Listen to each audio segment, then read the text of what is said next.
So I'm really excited today. Today we have with us the man, the myth, the legend, AJ Scratch, my brother.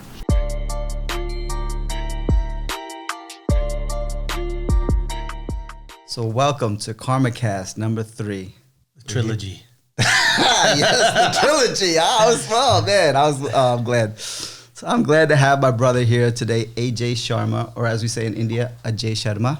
The brother from the same mother. From the same mother. Oh. So I just knew that this was going to be live because the chemistry that we have together. I was thinking this morning, nobody makes me laugh, or nobody I know as funny as him, is my brother in my personal life. He's the funniest guy I know. Makes me laugh like no other. So. So with that, I just want to get into, first of all, we're just going to give a little bit about we're just going to go right into it, like as far as your work history, what you're doing, what you got, and then we'll just see where it goes from there. Obviously, we're talking a lot about real estate on this podcast, but it's not just real estate. It's about business. It's about life. It's about all kinds of stuff, but you're a business G and you're a real estate G, multifamily apartments. How long you been doing it? over 20 years. When did you start? 1997. It was a transformational year for me. Life was never, ever be the same after that year. Is that what you're talking about when you first came out of college and then you went? Yeah, so I came out of college in 96, and I always say that I went from renting cars to renting apartments. Right. Because I worked 1 year at Enterprise Rent-A-Car. Right. So I did my 1 year service there, and then Big Papa, I call him, you know what I mean, Gurudev, who's my mentor for the past 20-some years, came up to me and said, now it's time. So I walked up in the place, and I told him, I said, I got to go. Did he had just bought an old Forge at that time too? Yeah. Okay, so he just bought a property. He needed some. That was my humble beginnings right there. I think everybody needs the humble beginnings. You know what I mean? Some people say that it's, when you become successful, you become humble. I believe that you become humble and then you become successful. I realized the other day, I said, our father bought his first apartment complex when I was 10 years old. And so we really grew up in the business. I was 6. And we grew up in the business. We painted apartments as kids. You did, really. I just kind of played in the paint. Right. Painted apartments as kids. And you cut a lot of grass, though. Oh, man. You cut a lot of apartment grass. I was Dan the man, the landscaper, for a while. Yes, 16 years old. Remember when we had those little ramps that we'd ride the lawnmower right up onto the truck? Yep. I used to do it all by myself, load it all up. Did about 4 properties in the Chester County area.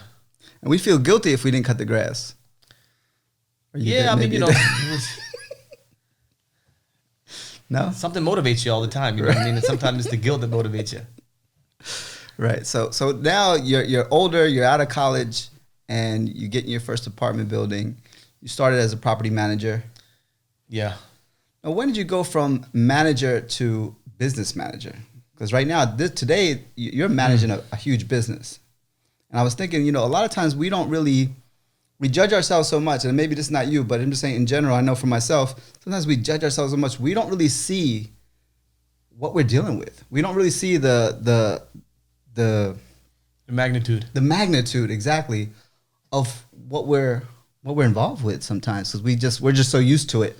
Yeah, because we've been born and raised in it and saturated in it and cocooned in it, that our parents have made it like that it is just simply what it is.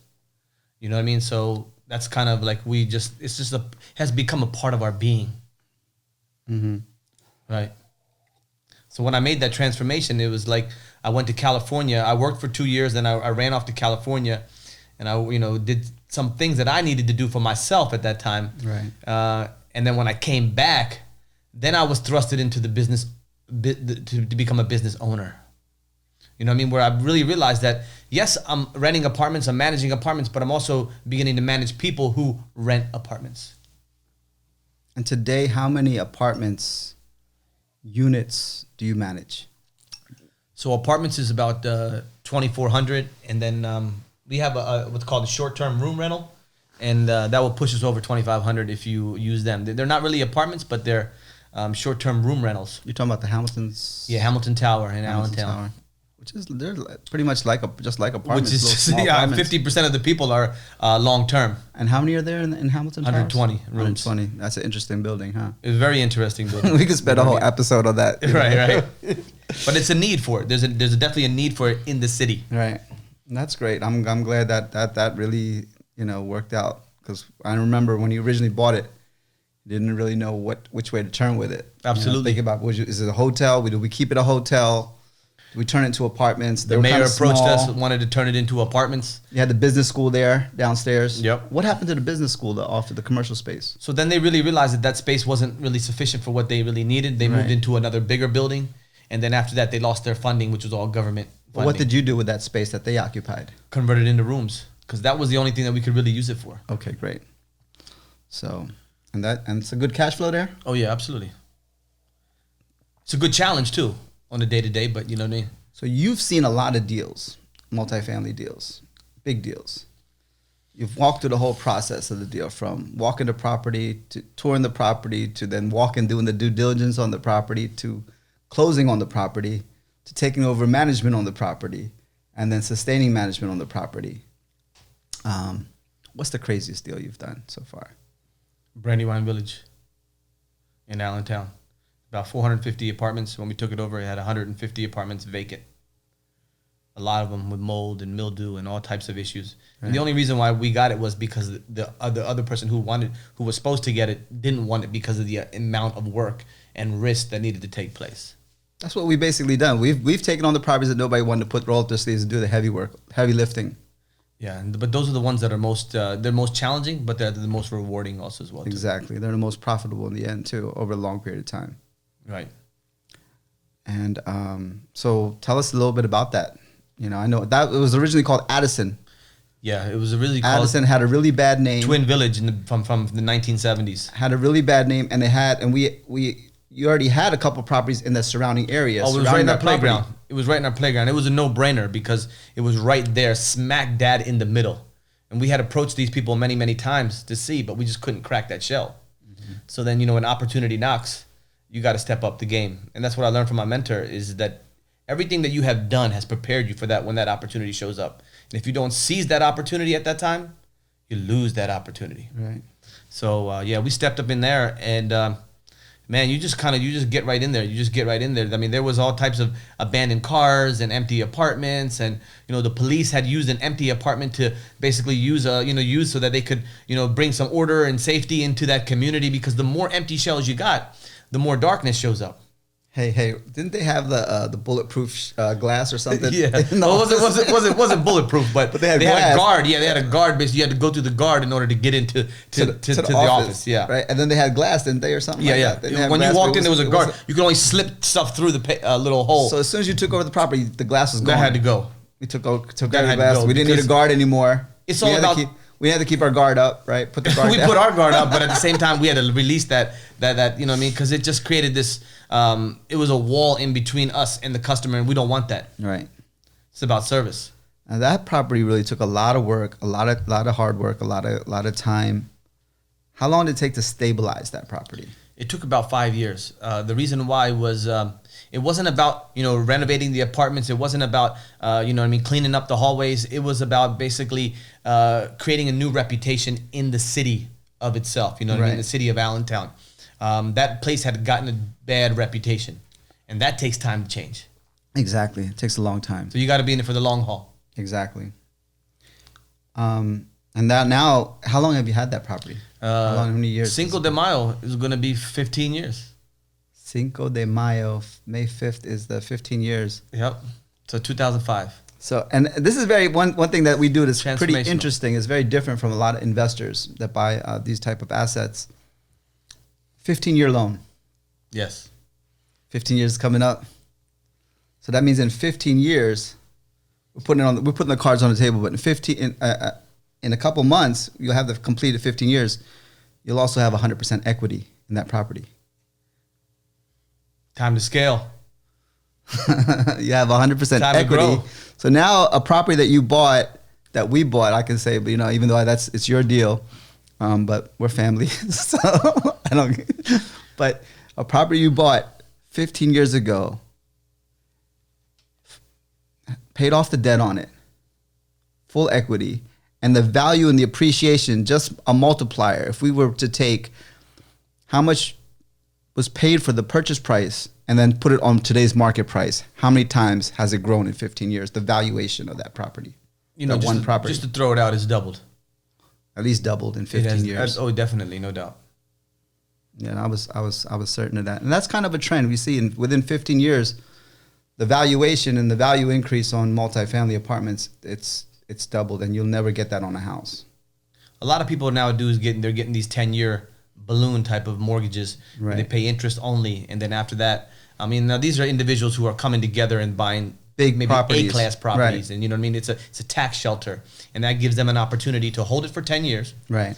and then sell it at a premium, or let's just say a profit, Right. and then they're able to move on to something bigger and better at that time. The thing that we do that's kind of hard. So when they're paying just interest only, they're getting cash flow the whole time.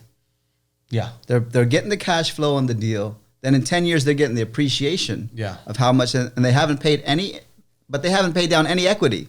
No. So if something goes wrong on those deals, unless they got a good, strong foundation and background, they have other properties or assets, able to hold that up, they're going to be sinking and swimming or sometimes. There's a change. But they're studying the trend. Right. They're studying the trend. Now, I used to go to the bank, and the bank, there used to be a sign there all the time, and it said, "Why rent when you can own?" Right. And nowadays, I'm looking at flipping that sign around saying, "Why own when you can rent?" Exactly. You know what I mean? And the bank won't allow me to put that sign up in there, but you know what I mean, or outside. But it has crossed my mind many times. We could put that. We could put that. Well, we could put up that sign in front of our apartment buildings. Why own when you can rent? Right. That's the way of. Hey, write that. I'm writing that one down. That's the law of attraction. Sign. I'm gonna put that sign up at King Street. Put them up. Absolutely. Put them up. Put them up. Because that's the whole thing. That's the whole thing that I've seen also. That growing up, it was all about living the American dream, getting the house, and now they're building apartments, and a lot of people, renting makes more sense for a lot of people, because just property taxes itself in a house, like, this house, I'll pay over $1,000 a month just for property tax, which is low for a house like that, If it was just me and my wife, I could get a nice apartment, pay $3,000 or something a month, and still do better, But I wouldn't have the space or whatever. I have to deal with other people.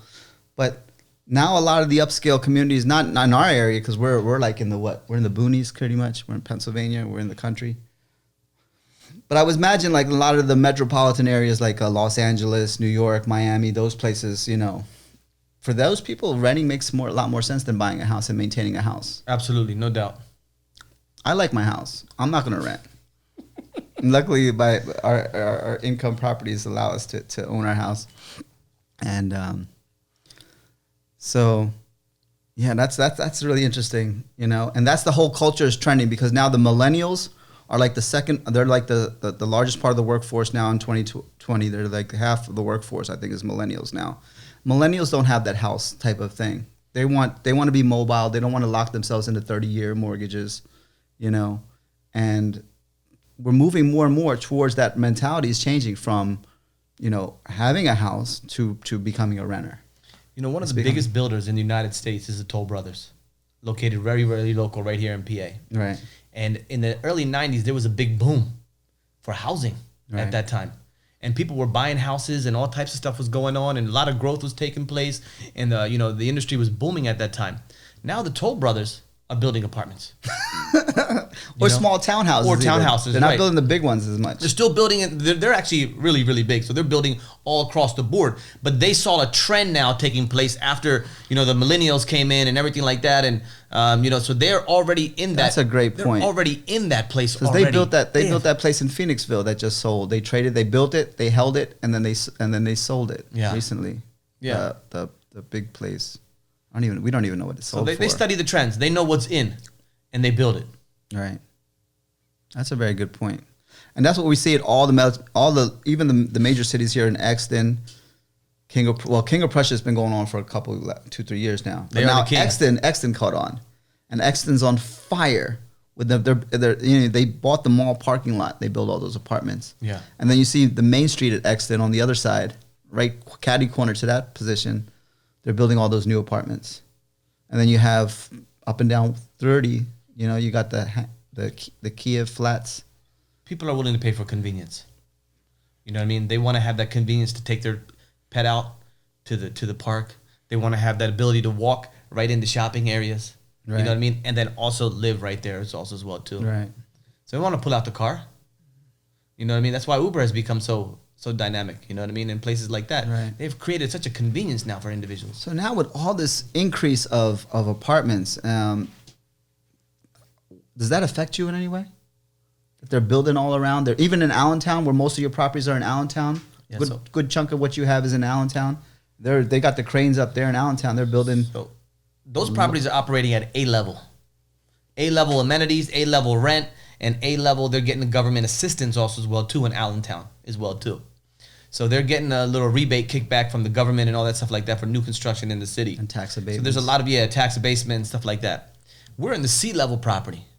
So we have that cushion right there with regards to, but it's giving us the ability to raise the bar. Because what's happening also as well too is that across the board, utilities are going up. Water's going up. You know what I mean? Sewer's going up. Now stormwater fees are being implemented across the board. So there's all types of fees that are also giving us the ability to increase our rents also as well too. And if we don't, then we get lost in the sauce.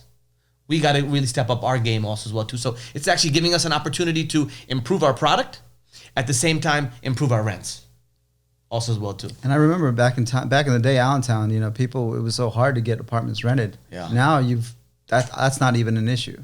Occupancy is not an issue. Yeah, I mean, finding an adequate, good, stable renter is always an issue. Right. But yes, the demand is up there now. Right. And that's Become a hub. and that's been our motto, strong, steady, and stable, because we want to attract tenants that are strong, steady and stable. Absolutely. Because then it cuts down on the turnover. It cuts down on this whole thing of Cycle. renting an apartment, putting them in an apartment, cleaning up the apartment, getting somebody else in. It's just like so much expense goes into that whole turn of events.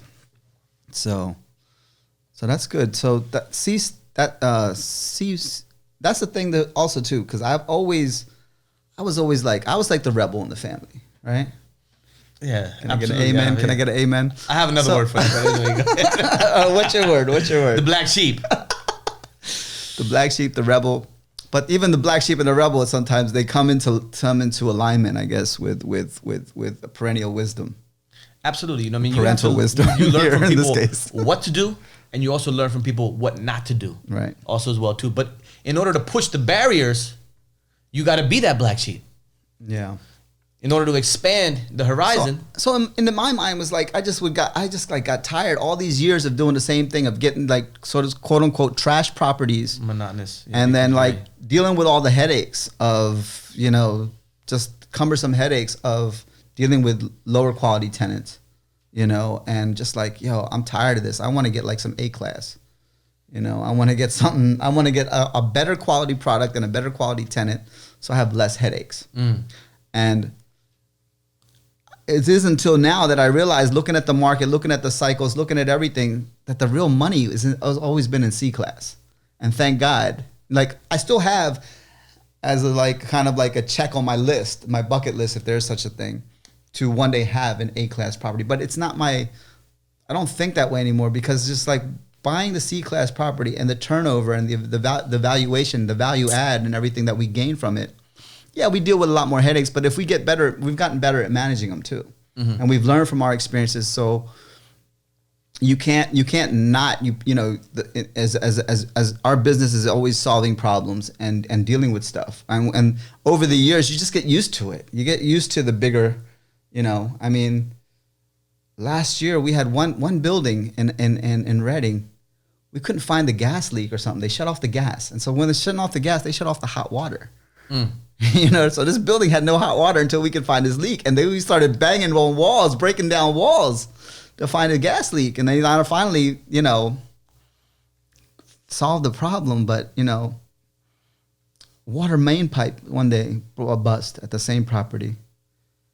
It's on our property. We have to fix that main water, even though that's the city's water. We got to get it down. We got to dig it out. We got to excavate. We got to fix that pipe. And until we do, there's no water to anybody. You got water everywhere. So over the years of dealing with these kind of issues, you just get this kind of thick skin, or you just kind of like this detachment. You're not like, it doesn't consume you as much. Is that what you experienced too?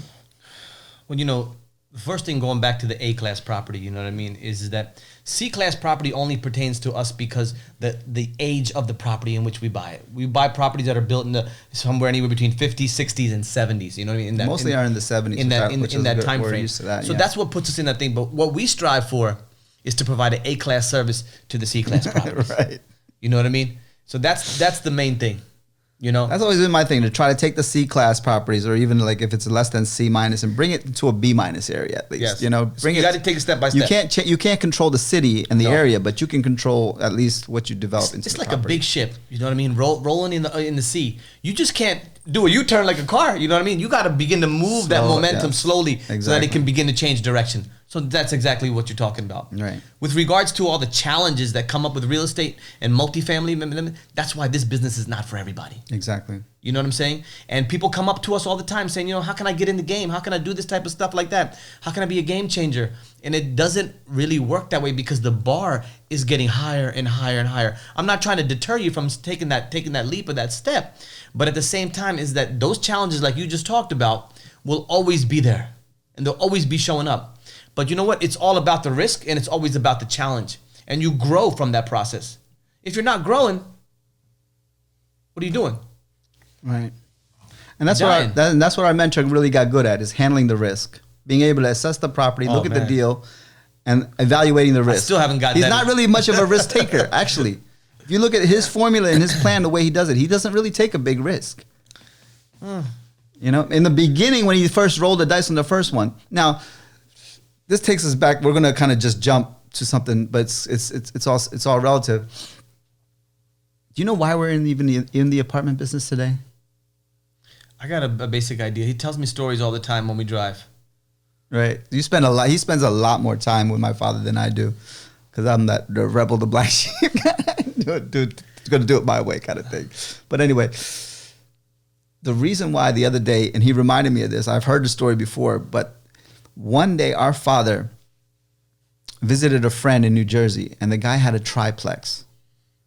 And he told my dad, he goes, I'm living rent free. He goes, these other two guys are paying my mortgage, they're paying my rent, and I'm living here in this house free. And so that's where he got the idea. And everything starts with an idea. And that idea shifted his life. He was already a businessman. He had a little supermarket probably at that time. He had a laundromat. But when he got that concept and that idea, that's what turned the light bulb went on. And if it wasn't for that day and that idea and that light bulb turning on, we wouldn't be in apartments today. I agree. That was definitely... That was a turning point where he got the idea. He's like, because he would never thought, he's like, this guy's living rent free. And these other guys are paying down his mortgage. And then he went and bought his first property. It was 52 units in Downingtown at a time when the interest rates were 15%. The banks were not giving money. The banks were not giving loans at that time. And I had spent a lot of years studying, no money down books and all that stuff, the Carlton Sheets and the, Ron LeGrand and all this stuff. And one day I actually talked to him about his first deal. And when he broke it down to me, I'm like, oh, shoot, you just did a no money down deal. He refinanced his house. He borrowed money left and right. He got enough money for the down payment, and the owner financed the rest of the property. Somehow, some way, he got with the broker, and the broker told him what to do, and he was willing to listen. And the seller. And the seller had faith and confidence. Seller financing at that time. I mean, the seller also, he had everything so that if our father messed up the deal, it's all back in his hands. So he wasn't like taking a huge risk on him, but he caught the guy at the right time. That's right. And this guy wasn't local to the area. He had a helicopter. He would fly into Downingtown, and he had properties, and he was a very successful business person. And our father helped pay down his note and paid him money, and he was a no money down deal basically. Second property, almost the same way. He had saved up money. He had pulled only $100,000. Now that property in Downingtown, he bought for $450,000, 52 unit. Today that property is worth $5 million. Let's just say. After 40 years. 40 years. And no debt service, And from that one property, from that one asset that he bought for 52 units which is now 54 units, I believe, because he added 2 units there. He was able to buy one property in Westchester for 60 some units, and then eventually one in Coatesville property, I don't remember how much was, but he sold it up selling. That was the first property he actually sold. And then that's when he took his money to Allentown. And the guy in Allentown had all these apartment complexes, and my father, he wanted to buy all of them, but he could only, and he came up with a way, and that's when he started growing. He went from becoming a working guy, because he was working, he was trying to do all the maintenance, he was trying to do much of it himself, to a businessman. Mm-hmm, that's right. And he realized that he couldn't do it all himself. He had to leverage people. That's right. But if it wasn't for that one friend of his, I realized, wow, if that one friend gave him the idea. That was the multifamily real estate awakening. He had many awakenings along the way, but that was the one that would really open him up to saying, hey, you know what? There is no business like this business. And I think also a part of it, like you say, it's not for everybody, because over the years, he's also been approached by a lot of people, like you've been approached. People have always asked him, like, how do I get in? And he would give them the phone number. But the people, would they take action? No. Only one person that I think I know that's really taken action. And that was the one that he sold the one property to, I think. Yeah, it's not for everybody. But nowadays, there's a lot of people that are, I didn't know about this until recently, because I wasn't like really looking on the internet and stuff like that. But now it seems like a lot of people, all of a sudden, multifamily is like a hot topic. Do you see that too as well? Absolutely, no doubt. Whereas before, we felt like we were just foreigners in a different world or something. Like, we were like, well, yeah, I do apartments. But we wouldn't be like, yeah, I do apartments. Yeah, I think it's more attractive now than anything. Absolutely. Because it's an investment. Before, like you said, homes were an investment. You buy a home, it goes up. You take a home equity loan. You can pay off you can do your children's education, etc. But now homes are not increasing that much in value. Right. And then the thing is this, you're managing all these properties. You're managing a lot of people. Because we're hands-on. We're not just giving it to an asset manager to manage for us. We're not giving it to a property management company. You deal with a lot of stuff. What's your biggest challenge on a day-to-day? On a day-to-day, it's about beginning to delegate certain responsibilities that I have on a day-to-day basis, which is from property management, and then also beginning to implement a newer technology into the process to facilitate so that we can have everybody on the same page. And that's what I'm basically moving into 2020 with. So 2020, you're really, it sounds like you're really building systems and structure. Infrastructure, yeah. Right? Improving infrastructure, right? Yeah, and bringing the business more modern. Absolutely. Bringing it into the modern day, because the younger generation wants to move with technology. We grew up doing it the 80s style. We kind of stuck with the 80s and 90s way, but life has moved on, and we were still operating business. Don't fix it. That was my motto. Exactly. But now it came to a point where we have to be the ones to bring the business into 2020 or 2019. 2020 is about having a new vision now. You know what I mean? 2020 vision. 2020. So, you got to move in that direction. If you're not moving in that direction, I'm actually behind the game in something like that. So I'm trying to bring it into the new place where new software, new vision in 2020. So what is your vision? So my vision is definitely to continue. Just coming into the new year, just this year coming in, are you coming in with some strong intentions, some strong vision? So, I'm always, my whole thing has been, my father's always been honesty and hard work. It's been his two principles. And then my two right hand and left hand has always been customer service and communication. So learning how to improve that communication between the residents and the management also as well too has always been my thing. But now what's coming up inside of me is more about clarity, seeking clarity in the new year, and then also compassion.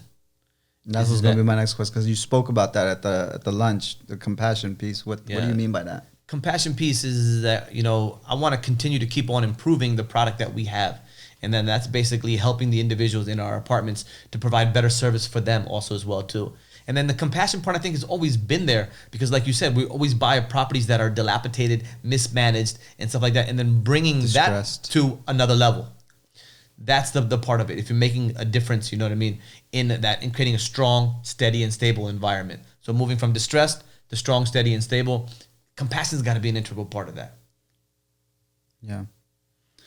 That's good. That's great. That's one of the things that I've realized is that we're making an impact. We're not just, we're not just making money. We're making an impact, and we're improving the community. Slow and steady. And we see where people that met the owners, sometimes they're not investing in the community. They're not investing in their property, and it just becomes a den of thieves, or it becomes just a place where like anything goes. And like, there's kids, there's children, there's families, you know what I mean? Right. They're living in those circumstances. And if somebody would take responsibility for the properties they have, when we do that, when we take responsibility for that property, we're taking responsibilities for these families. And we owe it to them to create a safe, stable product and environment for their, for their families, for their children growing up. So continue to build that into 2020. Nice. You're also into, one of the things we have in common is you're not just like a business guy, but you've also got a strong, like, spiritual calling, so to speak, if that's a way to put it. How would you put it? What would you call it? Yeah, absolutely. You know what I mean? Is that I remember back when I was in college, you know what I mean? I wrote my first paper on the mind-body connection. And, growing up with people like Deepak Chopra and, places like that. And then moving in that direction, you know what I mean? Of finding more and more and more and studying at Agape in California and coming into connection with the science of mind, by Dr. Ernest Holmes and, being part of Sound Place and all this place, like going back. You know what I mean? It's just everything was just so, looking back in hindsight, everything just kind of clicked like a puzzle, was kind of leading me to more and more and more, and realizing that, you know what?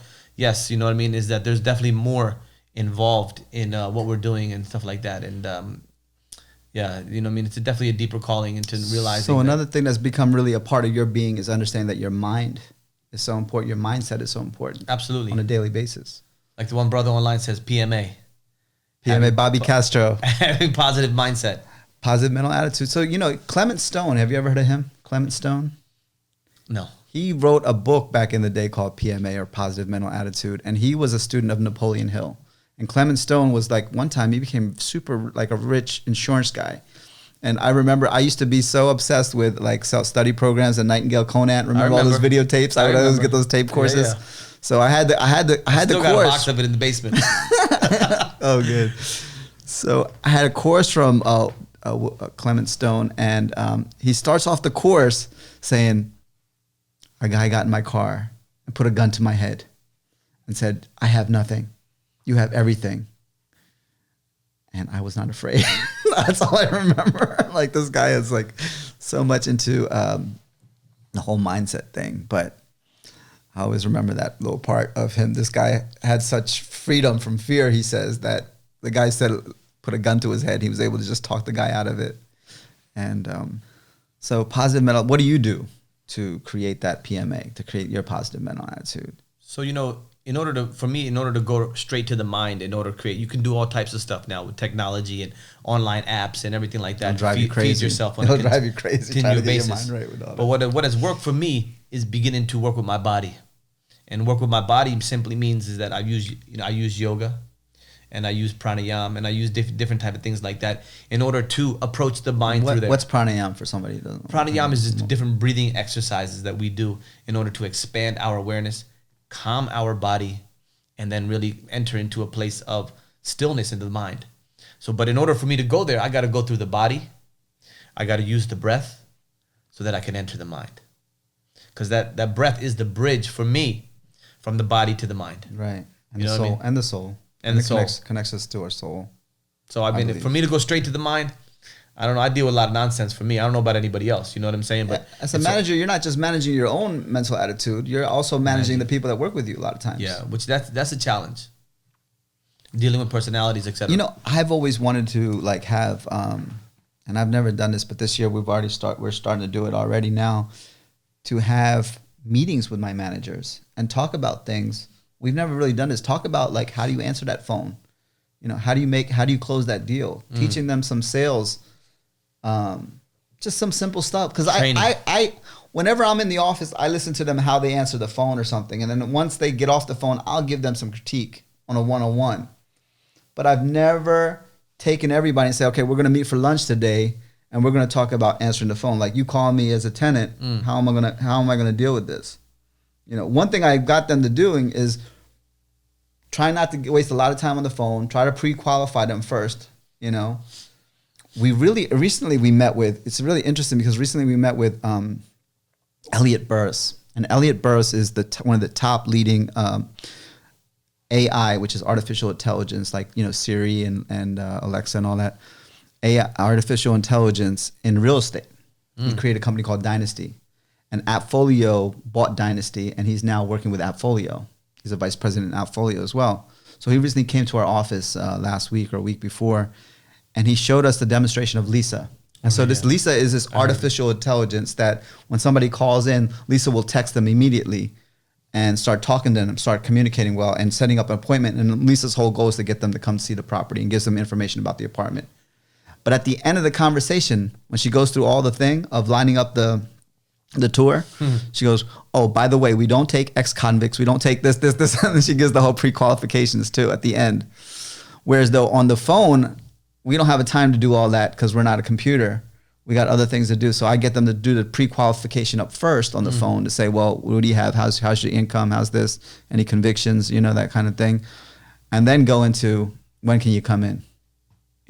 When do you want? Well, I got this time and I have that time. Give them a choice between 2 times. And Lisa does basically the same thing. She gives them 2 times to say, well, you're going to come in this time or that time. And then the other great thing is that, and you're going to be able to use this through Appfolio, you're going to have texting abilities. And now businesses more and more are using that texting in their everyday. Consumers are almost, because nobody looks at their email anymore, my whole thing about email is like, okay, I'm just going through deleting everything and then going to the stuff that I got to get back to or deal with that are important business emails. Right. Other than that, who's looking at emails? Even the stuff I get from my kids' schools, a lot of times they're like newsletters. They're just something that gets lost in the shuffle. Even the stuff that's really important. But when you send somebody a text, all of a sudden that's where the culture's changing now. It's like you talk about communication, and so it's like having that. First it was like getting their email. You get them in the system. Now it's like, okay, now we need to text them. We need to talk to them. I can send you a text to renew your lease. Because people won't even go into the system and the software. And this is what one of the things he's saying. People won't even go in to log in in order to renew their lease. And it's like, you talk about convenience. People are getting super lazy and they want things super convenient. So we have to learn to move more in that direction of making it KISS, keep it simple, stupid. Like keep it simply stupid, convenient, and make it as easy as possible. Technology is important. Yeah. But at the same time, we don't want to underestimate the value of the human. Right. But the thing with Lisa though, right, and the AI is that so that the managers have more time to be more effective when they are face to face. That's right. So they're taking care of some of the menial stuff in the background so that when they do have that face to face, they should be, fully present. Right. What's going on with you as far as like business wise? You're talking about, are you just like trying to coming in this new year? Are your goal right now at this point? All right, this is what I wanted to ask you. All the deals you've done, basically, they've come to you. You haven't had to go hunt any deals down. Yeah, we've been very fortunate, you know what I mean, that, we've had some integral real estate brokers who have, known that we are serious players and that when we sign the dotted line, we go to the finish line.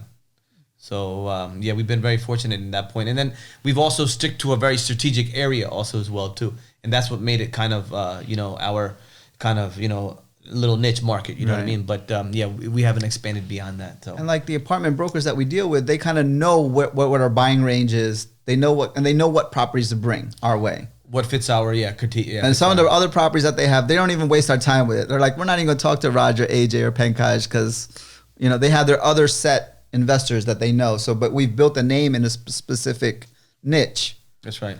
And you built a certain reputation for, like you say, like that these guys are going to go through, and that's what brokers love. That when these guys sign, they're not going to back out. They're gonna see it through. Absolutely. So building a reputation is important. Having that time in the business is important because then all of a sudden you're not out there hunting. A lot of people are hunting for the deals, looking for the deals. But when you just build it, like the deals have, at some point, they just started coming our way. They seem to have a magnetic flow and then they come to you, you know what I mean? Right. As long as you be able to seize that opportunity and focus more on what you can envision that property to be than really what it is. Right. Now, we've studied the law of attraction for a long time when we talk about mindset and things of that nature. Do you see that really playing out in reality? Do you see that playing out in your life, or can you? No, it happens so gradually. It happens so it doesn't happen in a dynamic flow. But I mean, at the same time, absolutely. You know what I mean? Now looking back in hindsight, I can see that the You law become of attractive attraction. force, and it just comes to you rather than you're going. And the more you go out looking for it, it's almost like it's not there, and you're pushing it away. Whereas though you become a central force, and you build up your energy to a point where you become magnetic to your good. Right. You believe in that? I believe in that. And how do you increase your good?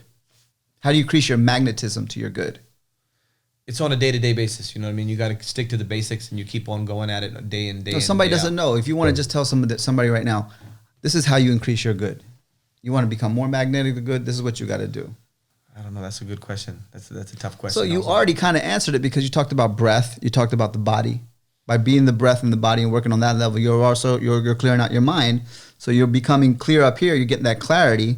Clarity is creation. The clearer you are up here, the easier and the simpler and the quicker it is to manifest that what you want. When you're clear up here, when you got that clarity. Also, you gotta forgive, and that's a great thing your mentor has taught you. He doesn't hold nothing against nobody. Yeah, that's a tough one, but it's a very important one. We Also live in a too. society that's laden with debt. And debt, according to some metaphysicians, debt is a form of unforgiveness. So by forgiving and letting it go, you're holding on. Like unforgiveness, right, is like a resentment. You're holding on to something. That's right. And that by holding on to whatever that you're holding on to, that part, it's weakening you. It's making you less magnetic to your good. Yeah, I mean, what you're holding on to, you think that by holding on to it, it's going to change. Right. But the reality is that it doesn't change until you let it go. So going into the new year, guys, let go. See where those places where we're still holding on to some resentment, grudge, or whatever. Whether it's against yourself, maybe even, not even just other people, places, and things, but and make an intention, set an intention to let it go. You know, write it all down on a piece of paper, burn it, do what you need to do to let go of the debt that you're holding, that you're mortgaging in your own soul. Let go of that so you can free you up so that you can think more clearly. Absolutely. And you can be more magnetic. The other way is to give. You're a great giver. You believe in the law of giving. The same channel that you give through is the same channel you receive from. So all giving is receiving. You can't get without giving. Mm-hmm. And to put the law of circulation in the motion, we got to give. It's the same with our properties. We invest so much in our properties. Only then can we get a return out of them. Absolutely, no doubt. It's the law of life. You got to give. And you know what I've been thinking about lately, and I don't know if you heard me say this, is like as investors, people just think about like ROI, return on income. But you know, as investors, we're investing in ourselves, we're investing in our people, we're investing in communities. Yeah. You know, we're investing in a lot of ways, you know, and we're getting returns in a lot of ways. So it's not just about the ROI. It's not just about, you know, numbers on a page at a balance sheet, you know, and equity and all those things. It's about making a difference. Absolutely. And you believe in that? Oh, absolutely. Definitely. You know, I mean, it begins with the community, like you said, and the community is the people and the people that live in their properties. And then the properties are, you know, I mean, what we always think. So it's people, properties, and then when you focus on those two, that will lead you to profit. And apartment buildings are small communities within themselves. Absolutely. So listen, man, I want to thank you for you're a busy guy, you know. What I really wanted to ask you, and I think we've kind of talked about it, but like people glamorize the entrepreneur life. And like, yeah, you get the car and you get the nice place and you don't have to worry about maybe, you know, paying some bills. Maybe our bills are big, actually. You do have to worry sometimes about paying bills. I mean, just my trash bill in one area might be $60,000 a month, you know, so it's, you know, payroll, you know, deal. So I'm not going to say that, but maybe some of the smaller menial bills that people worry about.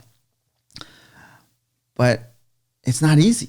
You know what I mean? It's hard work, you know? So if you could just say something to that, you know, your experience, because you've been dedicated for 20 years, doing the work day in, day out. There's times in my life where I was like on semi-retirement, where like I created systems and I was just like, okay, I want to explore other parts of my life. I don't want to be fully all in to this apartment thing. But you, for the time I've known you, you've been all in all the time.